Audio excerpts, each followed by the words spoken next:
Now indirect agonist के बारे में हम थोड़ा सा पढ़ लेते हैं। तो इनडायरेक्ट एगोनिस्ट वो डायरेक्टली काम नहीं करता रिसेप्टर पे। ये किस तरीके से काम करता है, तो इसकी मेन 3 कैटेगरीज है जिसके जरिए ये काम करता है। फर्स्ट है कि ये रिलीजर्स के जैसा काम करता है। रिलीजर से मुराद ये है कि जो सिंपैथोमाइमेटिक्स है उसको रिलीज कराने में हेल्प करता है, जैसे एड्रिनालिन, नॉर एड्रिनालिन के रिलीज में हेल्प करता है। और इसके लिए हम एम्फेटामिन एंड टायरामिन जैसे ड्रग्स यूज करते हैं। ठीक है, इसके बाद जो है दूसरा है ये रीअपटेक को इनहिबिट करता है।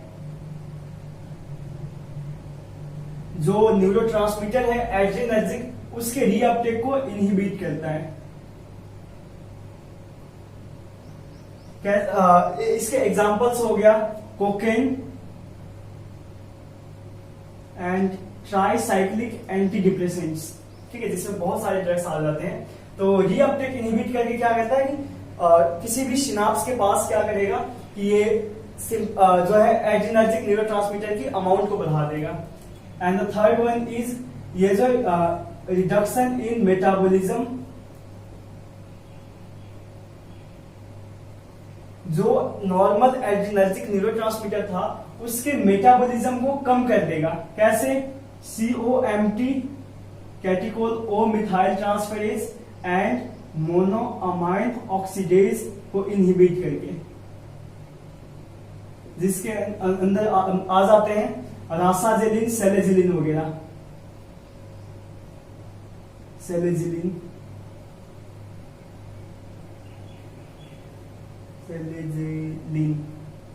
ओके।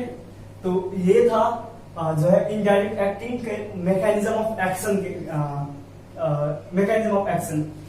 अब एक चीज मैंने यहाँ पर टायरामिन लिखा है। टायरामिन की एक बहुत इंटरेस्टिंग कहानी मैं बताने जा रहा हूँ कि नॉर्मली क्या होता है, टायरामिन प्रेजेंट होते हैं फर्मेंटेड सब्सटेंस, जैसे कि चीज में एक होता है चियानी वाइन, उसमें तो चीज और चियानी वाइन अगर कोई बंदा नॉर्मल बंदा लेता है तो उसमें क्या होगा कि ये जो मोनोअमाइन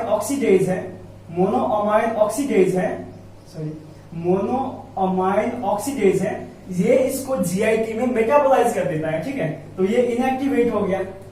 अब मसला ये होता है कि क्योंकि इन दोनों में टायरामिन है, मसला ये होता है कि अगर कोई बंदा इसका इनहिबिटर ले रहे हैं, ठीक है, इसका इनहिबिटर ले रहे हैं, मोनोअमाइन ऑक्सीडेज इनहिबिटर ले रहे हैं, तो उसमें क्या होगा, ये जो चीज और चियानी वाइन में जो टायरामिन है वो मेटाबोलाइज नहीं होगा, उसकी वजह से रिलीजर्स के जैसा काम करेगा और बहुत सारे जो है एड्रिनालिन, नॉर एड्रिनालिन जो है सिनेप्स के पास रिलीज करवा देगा, जिसकी वजह से सीवियर वैसोकंस्ट्रिक्टिव एक्टिविटी शो करेगा। ठीक है, तो ये था टायरामिन की कहानी। इसके बाद हम पढ़ लेते हैं मिसलेनियस ग्रुप के बारे में। पहले मिसलेनियस ग्रुप जो है इसको हम मिक्स्ड ग्रुप कहते हैं, क्योंकि ये डायरेक्ट एंड इनडायरेक्ट दोनों जैसा काम करता है। कभी जाके डायरेक्ट जो है रिसेप्टर पे बाइंड कर जाएगा, कभी जो है रिलीजर या रीअपटेक इनहिबिटर जैसा काम करेगा। ठीक है, तो इफेड्रिन एंड स्यूडो इफेड्रिन बहुत ही कॉमन एग्जांपल है इसका।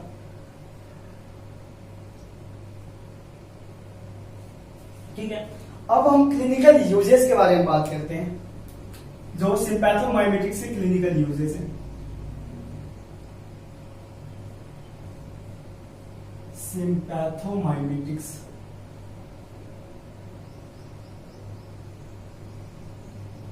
ठीक हो गया। अब क्लिनिकल यूजेस में क्या क्या आ जाते हैं, सबसे पहले हम ना एनाफाइलेक्सिस को ट्रीट करने या मैनेजमेंट के लिए यूज करते हैं। तो एनाफाइलेक्सिस मैनेजमेंट के रूप में यूज करते हैं, और वो नॉर्मली हम एपिनेफ्रिन यूज करते हैं। एपिनेफ्रिन इसलिए यूज करते हैं क्योंकि ये मास्ट सेल की डिग्रैनुलेशन को रोक देता है, डिग्रैनुलेशन को रोक देता है। इसको रोक देता है। ठीक है, इसके बाद सेकेंड इसका फंक्शन है CNS पे।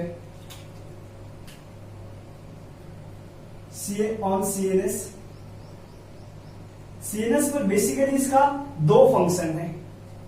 एक तो ये anorexia, weight reduction and euphoria, मतलब प्लेजेंट फीलिंग, यूफोरिया जैसा काम करता है।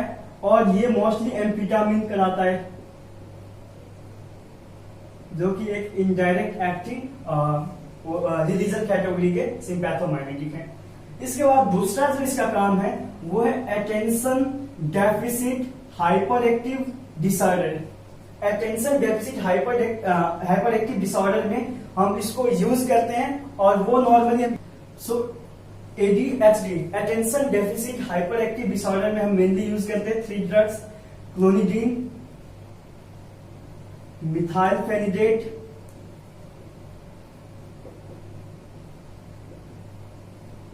एंड जो थर्ड है वो है गुआनफेसिन। तो ये 3 ड्रग्स जो है मेनली हम ADHD में यूज करते हैं। इसके बाद हम बात कर लेते हैं आईज पर क्या इफेक्ट्स है सिंपैथोमाइमेटिक्स का। तो आईज पर बेसिकली इनका 2 इफेक्ट है। एक है कि ये कंजक्टाइवल इचिंग को रिड्यूस करता है, रिड्यूस कंजक्टाइवल इचिंग। इसके अंदर मोस्टली हम 2 ड्रग्स देते हैं, प्रिस्क्राइब करते हैं, वो है phenylephrine and second one is टेट्राहाइड्रोलाजिन।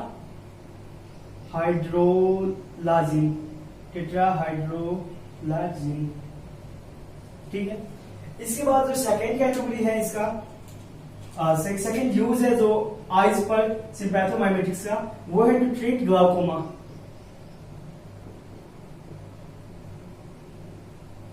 Glaucoma में एक्चुअली 2 तरीके से ग्लाउकोमा को ट्रीट करते हैं। पहला है कि अगर हम सेलेक्टिव अल्फा-2 ब्लॉकर अल्फा-2 एगोनिस्ट दे रहे हैं, सेलेक्टिव अल्फा-2 एगोनिस्ट अगर हम दे रहे हैं, तो उस बंदे में क्या होगा कि ये एक्वस ह्यूमर की प्रोडक्शन को कम कर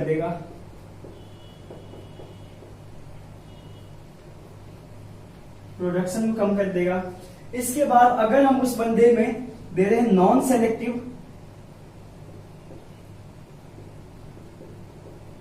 अल्फा एगोनिस्ट, तो वो क्या करेगा, इंक्रीज एक्वस ह्यूमर की ड्रेनेज, एक्वस ह्यूमर ड्रेनेज को बढ़ा देगा। तो ये दोनों तरीके से ही क्या करता है कि इंट्राऑक्यूलर प्रेशर को कम करने में हेल्प करता है। इसके बाद हम इसका इफेक्ट देख लेते हैं सिंपैथोमाइमेटिक्स का ब्रोंकाई पे। तो ऑन ब्रोंकाई, तो ब्रोंकाई पर इसका एक्चुअली एक शॉर्ट एक्टिंग जो है बीटा एगोनिस्ट का एक अलग इफेक्ट है, और लॉन्ग एक्टिंग बीटा एगोनिस्ट का अलग इफेक्ट है। तो शॉर्ट एक्टिंग एगोनिस्ट जो है बीटा एगोनिस्ट या बीटा-2 एगोनिस्ट, उसका नाम याद करें, एल्ब्यूटिरोल, मेटोप्रोटेरिनोल, इसके बाद जो है टर्ब्यूटालिन। ये तीनों के तीनों ड्रग हम देते हैं आस्थमा के पेशेंट को। आस्थमा के पेशेंट को देते हैं ताकि वो ब्रोंकाई को बीटा-2 एगोनिस्ट के जरिए डायलेट करा दे और उसको सांस लेने में इजी हो। इसके बाद अगर हम लॉन्ग एक्टिंग बीटा-2 एगोनिस्ट देते हैं जैसे कि सालमेटिरोल, इसके बाद ओलोडेंटिरोल, वैलेंटिरोल, इंडोकैटिरोल। अगर इस टाइप के ड्रग्स अगर हम देते हैं तो asthma, chronic asthma and COPD को भी ट्रीट करने में हेल्प करता है। तो ये था इसका ब्रोंकाई पर यूज।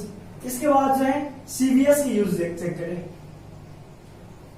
एक्यूट हार्ट फेलियर के पेशेंट को हम दे सकते हैं, हार्ट फेलियर के पेशेंट को दे सकते हैं। इसको एक्चुअली हम बीटा 1 एगोनिस्ट जो है, जैसे कि डोब्यूटामिन वगैरह हो गया, ये देते हैं ताकि हार्ट की रेट बढ़ा दे, हार्ट की कंट्रैक्टिलिटी बढ़ा दे। इसके बाद जो है हम शॉक वगैरह में दे सकते हैं, सेप्टिक शॉक वगैरह में दे सकते हैं नॉरएपिनेफ्रिन। अब इसके बाद हम पढ़ लेते हैं इसका इफेक्ट्स एनाफाइलेक्सिस। सीवियस के बाद अब हम इसका इफेक्ट पढ़ते हैं जेनाइटो यूरिनरी सिस्टम पर। 6th effect on genito urinary system.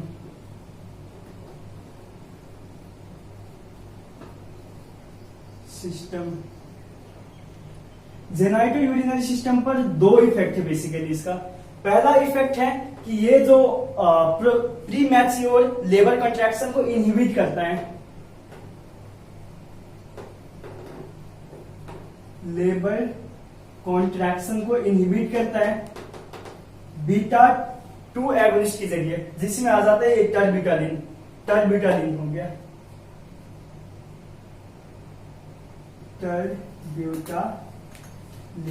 इसके बाद अक्सर हम इफेड्रिन देते हैं, प्रिस्क्राइब करते हैं उस बंदे में जिसमें यूरिनरी इनकॉन्टिनेंसी हो, तो टू ट्रीट यूरिनरी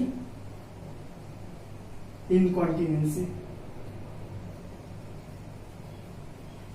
ओके, इसके बाद हम 7th यूज की बात कर लेते हैं, और वो 7th यूज है सिम्पैथोमाइमेटिक्स का, वो है ऑक्सीमेटाजोलिन।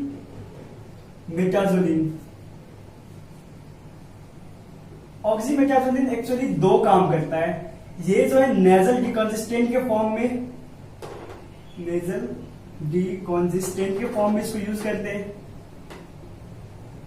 And second one is eyes अक्सर रेडनेस हो जाती है स्विमिंग के बाद कोल्ड में, और जो है कॉन्टैक्ट लेंस लगाने पर।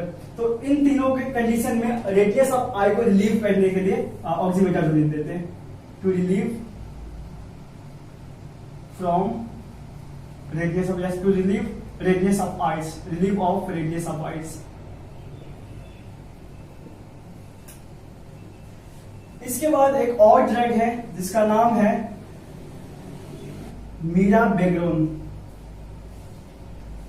जो कि बीटा 3 एगोनिस्ट है, और ये नॉर्मली देते हैं over to treat over active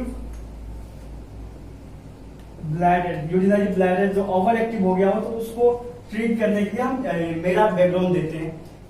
अब हम सिम्पैथोमाइमेटिक्स के टॉक्सिसिटीज के बारे में बात कर लेते हैं। तो सबसे पहले ऊपर से नीचे की तरफ हम चलते हैं। जो हमारे सीएनएस पर इसका टॉक्सिक इफेक्ट्स हैं वो है नर्वसनेस, इंसोम्निया, एग्रेसिवनेस,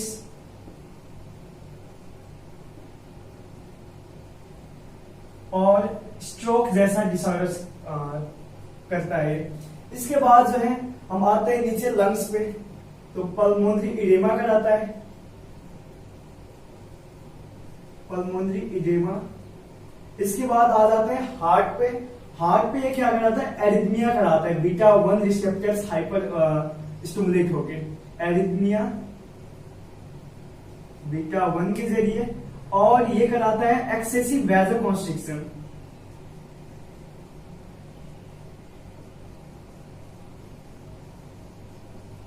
और ये एक्सेसिव वैसोकंस्ट्रिक्शन कराता है अल्फा 1 रिसेप्टर के जरिए। इसके बाद जो इसका चौथा टॉक्सिसिटी है वो है कि ये स्केलेटल मसल ट्रेमर कराता है,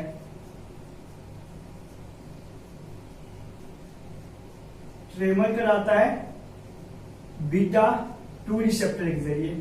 और आखिरी जो इसका टॉक्सिसिटी है वो ये कराता है हाइपोकैलेमिया।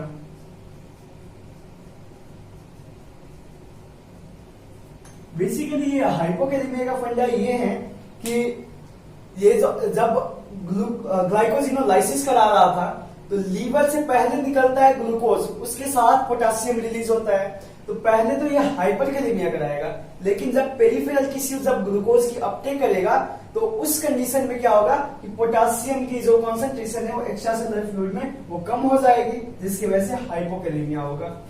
अब हम बात कर लेते हैं एपिनेफ्रिन की डुअल इफेक्ट के बारे में।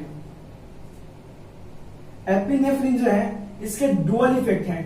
लो डोज में ये बीटा रिसेप्टर इफेक्ट शो करता है। इसका मतलब है ये वैसोडाइलेशन शो करता है या वैसोडाइलेटर के जैसा काम करता है। और हाई डोज में जो है अल्फा रिसेप्टर जैसा काम करता है, रिसेप्टर इफेक्ट काम करता है और ये वैसोकॉन्स्ट्रिक्शन करवाता है। तो ये था all about sympathomimetics. Thank you.